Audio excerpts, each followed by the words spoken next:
La production d'énergie aux États-Unis s'épuise afin d'approvisionner le pays alors qu'une augmentation des prix frappe les consommateurs à la pompe, à la maison et dans les magasins. Au cours des années précédentes, les producteurs d'électricité sont passés du charbon au gaz, puis sont revenus au charbon car les prix du gaz ont augmenté l'année dernière.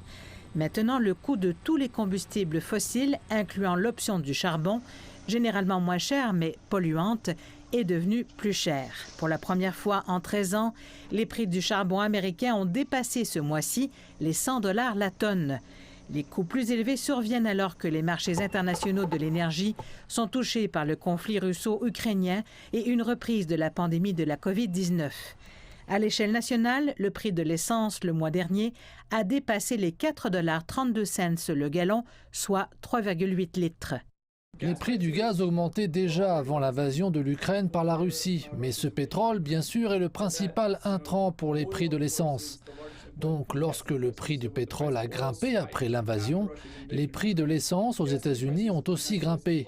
Et en mars, lorsque l'inflation a atteint son plus haut niveau dans 40 ans, comme elle vient de le faire, environ la moitié de cette augmentation était due à la hausse des prix de l'essence.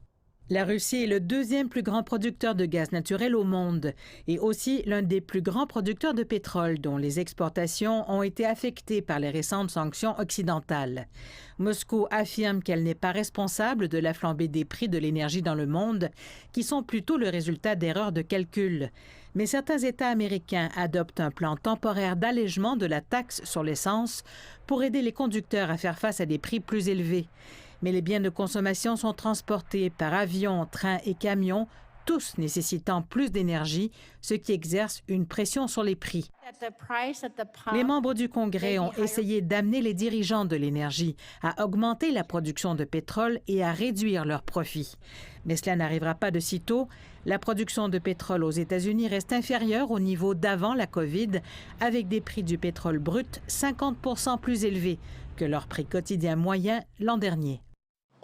Tout cela alors que les prix à la consommation aux États-Unis ont augmenté de 8,5 % au mois de mars par rapport à la même période l'an dernier, soit le taux d'inflation le plus élevé en 41 ans. La réalité est que pour une personne moyenne aux États-Unis, il est plus cher d'acheter de la nourriture, de faire le plein d'une voiture ou encore de payer les factures de services.